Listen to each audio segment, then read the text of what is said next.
Halo Sobat Investor. Pernah nggak sih kalian kepikiran, gimana rasanya duduk tenang di rumah, tapi rekening kalian tiba-tiba bertambah? Bukan karena sulap, tapi karena dividen. Nah, kali ini kita bahas satu kabar segar dari dunia pelayaran.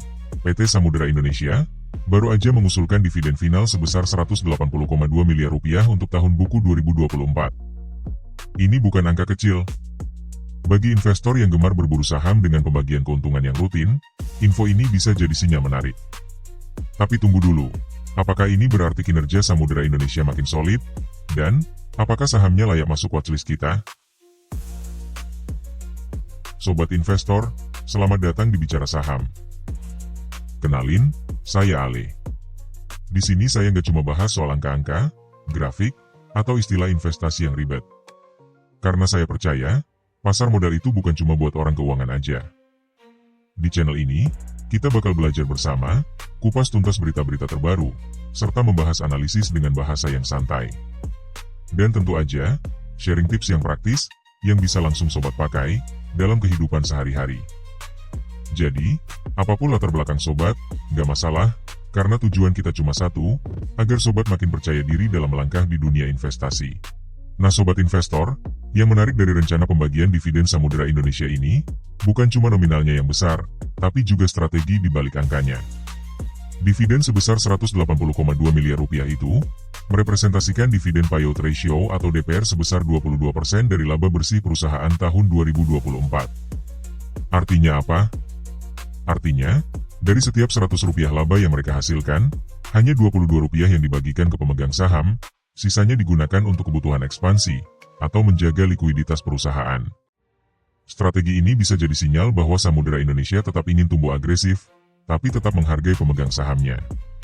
Kalau sobat tipe investor yang cari saham dengan dividen rutin, tapi juga mau perusahaan tetap ekspansif, ini bisa jadi kombinasi yang menarik. Sobat investor, rencana pembagian dividen final ini nggak serta-merta langsung cair ya, karena harus melalui satu tahapan penting dulu, yaitu rapat umum pemegang saham tahunan. Nah, agenda penting ini dijadwalkan akan berlangsung pada 30 Juni 2025 mendatang.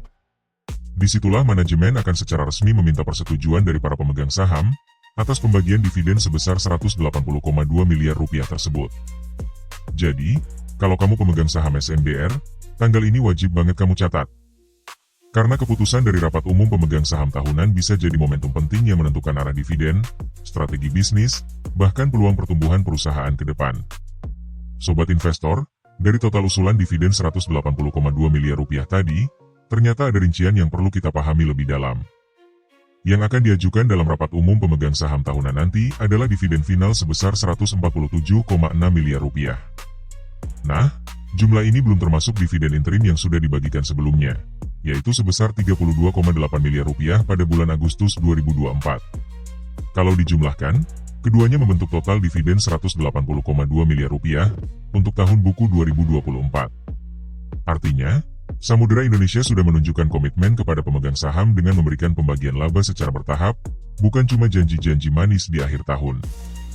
Sobat investor, yang menarik, ternyata sebagian dari dividen ini sudah sempat mampir ke kantong investor lebih dulu. Tepatnya pada 28 Agustus 2024, Samudera Indonesia alias SMDR telah membagikan dividen interim sebesar 32,8 miliar rupiah. Ini semacam uang muka dari total dividen tahunannya. Jadi kalau kamu sudah jadi pemegang saham sejak saat itu, kamu termasuk yang sudah mencicipi cuan awal dari kinerja keuangan SMDR tahun 2024. Strategi seperti ini cukup umum dilakukan oleh emiten yang punya arus kas stabil, dan bisa jadi sinyal bahwa mereka cukup percaya diri dengan prospek keuangannya. Nah sobat investor, buat kamu yang penasaran berapa sih nominal dividen yang bisa kamu kantongi per lembar sahamnya, yuk kita hitung. Total dividen yang diusulkan oleh Samudera Indonesia untuk tahun buku 2024 adalah Rp11 per lembar saham. Ini terdiri dari Rp2 per lembar yang sudah dibagikan sebelumnya sebagai dividen interim, dan Rp9 per lembar yang akan diusulkan pada rapat umum pemegang saham tahunan mendatang. Artinya, kalau kamu pegang 10.000 lembar saham SMDR, kamu bisa dapat Rp110.000 cuma dari dividen aja.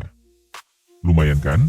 Uang nganggur bisa jadi pemasukan pasif, apalagi kalau sahamnya juga punya potensi naik harga.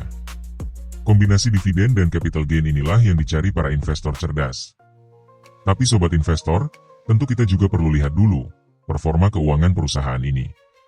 Karena, dari situlah kekuatan membayar dividennya berasal. Nah, sepanjang tahun 2024, Samudera Indonesia berhasil mencetak pendapatan sebesar 737,4 juta dolar Amerika, dan dari angka itu, laba bersih yang berhasil dikantongi mencapai 49,6 juta dolar Amerika. Ini menunjukkan bahwa kinerja perusahaan masih solid di tengah berbagai tantangan ekonomi global. Dan menariknya, dari laba bersih itu, sekitar 22%-nya diputuskan akan dibagikan sebagai dividen. Artinya, perusahaan tetap menjaga keseimbangan antara membagikan keuntungan ke pemegang saham dan mempertahankan dana untuk ekspansi bisnisnya ke depan. Strategi yang cukup bijak untuk perusahaan di sektor pelayaran yang fluktuatif.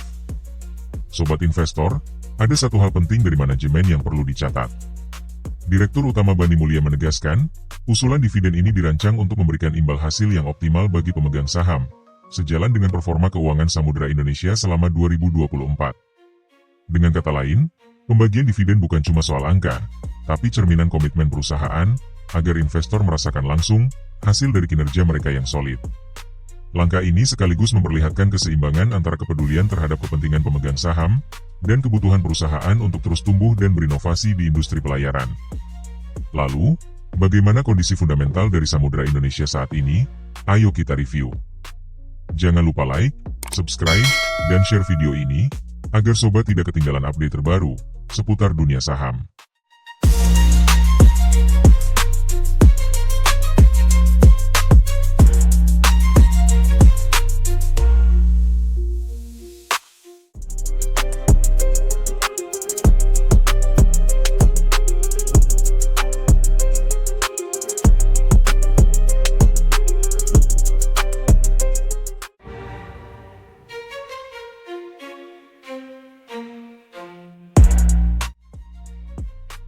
Di sisi lain, ketika kita berbicara tentang investasi, satu hal yang penting adalah, siapa sebenarnya pemilik terbesar di balik sebuah emiten? PT Samudera Indonesia misalnya, mayoritas sahamnya sebesar 57,9%, atau sekitar 9,49 miliar lembar, dimiliki oleh PT Samudera Indonesia Tangguh. Sementara itu, investor publik hanya memegang 19,8%, atau sekitar 3,25 miliar lembar. Artinya apa? Dengan kepemilikan mayoritas seperti ini, pengendali perusahaan punya pengaruh besar dalam pengambilan keputusan strategis. Tapi, apakah ini kabar baik bagi investor retail? Atau justru ada risiko yang perlu diwaspadai? Sobat investor, kalau kita bicara soal analisa fundamental, pertumbuhan aset dan ekuitas itu indikator penting untuk menilai kesehatan sebuah perusahaan. Samudera Indonesia, SMDR, mencatat peningkatan aset dari 1,25 miliar dolar Amerika di Desember 2023 menjadi 1,28 miliar dolar Amerika di Desember 2024. Begitu juga dengan ekuitas yang naik dari 685 juta dolar Amerika menjadi 727 juta dolar Amerika. Ini artinya, perusahaan terus memperkuat struktur keuangannya. Tapi, apakah ini cukup untuk membuat sahamnya menarik? Sobat investor, ada dua sisi dalam analisa fundamental. Di satu sisi, Samudera Indonesia, SMDR, berhasil menurunkan liabilitasnya dari 571 juta dolar Amerika di Desember 2023 menjadi 561 juta dolar Amerika di Desember 2024. Ini bisa jadi pertanda bahwa perusahaan semakin efisien dalam mengelola utang dan kewajibannya. Tapi, di sisi lain, pendapatannya justru turun dari 772 juta dolar Amerika menjadi 737 juta dolar Amerika. Nah, pertanyaannya, apakah penurunan pendapatan ini karena faktor siklus bisnis, atau ada indikasi melemahnya daya saing SMDR di industri logistik? Kita harus bedah lebih dalam sebelum mengambil keputusan investasi. Sobat investor, kalau kita bicara efisiensi operasional, ada dua hal yang menarik dari laporan keuangan Samudera Indonesia. Biaya jasa mereka berhasil ditekan dari 618 juta dolar Amerika di Desember 2023 menjadi 587 juta dolar Amerika di Desember 2024. Ini bisa jadi sinyal positif bahwa perusahaan makin efisien dalam menjalankan bisnisnya. Tapi, di sisi lain, beban umum dan administrasi justru naik dari 49 juta dolar Amerika menjadi 52 juta dolar Amerika. Nah, ini yang harus kita perhatikan. Apakah kenaikan biaya ini wajar sebagai bagian dari ekspansi bisnis, atau justru tanda bahwa ada tekanan operasional yang bisa menggerus profitabilitas? Sobat investor, Inilah alasan kenapa kita tidak bisa hanya melihat aset atau ekuitas dalam analisa fundamental, karena pada akhirnya, yang paling penting adalah profitabilitas. Samudera Indonesia mencatat penurunan, laba periode berjalan dari 109,9 juta dolar Amerika di Desember 2023, menjadi 76,9 juta dolar Amerika di Desember 2024. Itu artinya, laba bersihnya turun lebih dari 30%. Dan dampaknya, laba per saham ikut merosot dari 0,005 dolar Amerika menjadi 0,003 dolar Amerika. Pertanyaan pentingnya, apakah ini hanya penurunan sementara karena faktor eksternal? Atau ada tren pelemahan bisnis yang lebih dalam? Karena kalau laba per saham terus turun, daya tarik saham SMBR bagi investor juga bisa menurun. Sobat investor, kalau kita bicara efektivitas perusahaan dalam mengelola aset dan ekuitas, dua rasio ini wajib jadi perhatian utama. Samudera Indonesia mencatat return on asset sebesar 5,9% dan return on equity di angka 10,5% pada Desember 2024. Ini artinya, setiap aset yang dimiliki SMBR mampu menghasilkan laba sebesar 5,9%, sementara setiap ekuitas yang dimiliki pemegang saham menghasilkan return 10,5%. Angka ini cukup solid, tapi pertanyaannya, apakah cukup menarik dibandingkan emiten sejenis di industri logistik? Jika perusahaan lain bisa mencetak return on equity di atas 15%, maka SMBR mungkin masih kurang optimal dalam mengelola modalnya. Jadi, sebelum mengambil keputusan investasi, kita harus lihat lebih dalam, apakah pertumbuhan profit SMBR bisa lebih agresif ke depannya. Sobat investor, dua rasio ini bisa memberikan gambaran seberapa sehat keuangan sebuah perusahaan. Samudera Indonesia mencatat net profit margin sebesar 10,4% di Desember 2024. Artinya, dari setiap $1 Amerika pendapatan, SMBR berhasil mengantongi keuntungan bersih sebesar 10,4 sen. Cukup solid, tapi apakah ini cukup kompetitif dibandingkan industri logistik lainnya? Di sisi lain, debt to equity ratio SMBR berada di angka 77,2%. Ini menunjukkan bahwa jumlah hutang perusahaan setara dengan 77,2% dari total ekuitasnya. Rasio ini masih dalam batas wajar, tapi tetap perlu diwaspadai, karena semakin tinggi utang, semakin besar risiko finansial yang harus ditanggung. Sobat investor, kalau mau tahu apakah sebuah perusahaan bisa bertahan dalam jangka panjang, arus kas adalah salah satu indikator yang tidak boleh diabaikan. Samudera Indonesia mencatat pemasukan dari operasi sebesar 137,1 juta dolar Amerika di Desember 2024. Artinya, bisnis inti mereka masih bisa menghasilkan uang tunai yang cukup kuat. Tapi, ada satu hal yang perlu kita perhatikan. Arus kas yang dipakai untuk aktivitas investasi justru lebih besar, mencapai 148,5 juta dolar Amerika. Ini berarti perusahaan mengeluarkan lebih banyak uang untuk ekspansi atau akuisisi dibandingkan uang yang mereka hasilkan dari operasionalnya. Pertanyaannya, apakah ini strategi pertumbuhan jangka panjang? Atau justru tanda bahwa SMBR mulai terlalu agresif dalam belanja modal? Sobat investor, ada satu hal yang perlu kita soroti dari laporan keuangan Samudera Indonesia. Mereka mencatat arus kas negatif dari aktivitas pendanaan sebesar 43,5 juta dolar Amerika di Desember 2024. Artinya, perusahaan menggunakan dana untuk membayar utang atau membagikan dividen kepada pemegang saham. Tapi yang lebih menarik, total kas SMBR mengalami penurunan sebesar 54,9 juta dolar Amerika dalam periode yang sama. Ini bisa berarti dua hal. Pertama, perusahaan sedang melakukan ekspansi besar-besaran, atau kedua, mereka mulai mengalami tekanan likuiditas. Pertanyaannya, apakah ini strategi yang sehat untuk jangka panjang? Atau justru tanda bahwa perusahaan harus lebih berhati-hati dalam mengelola keuangannya?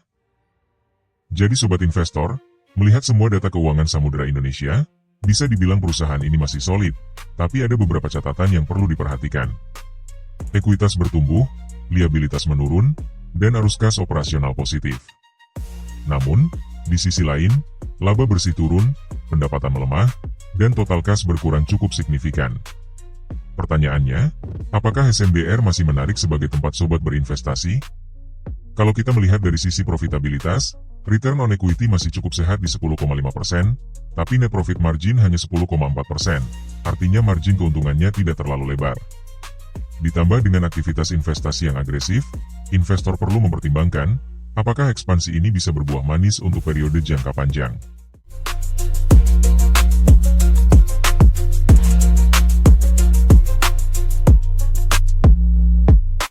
Kalau sobat suka konten kayak gini, jangan lupa klik like, biar algoritma tahu, sobat tertarik sama topik investasi dan saham.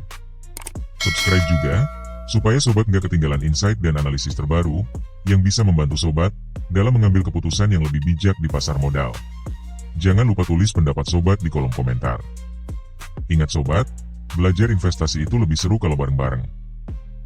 Sampai ketemu di video selanjutnya.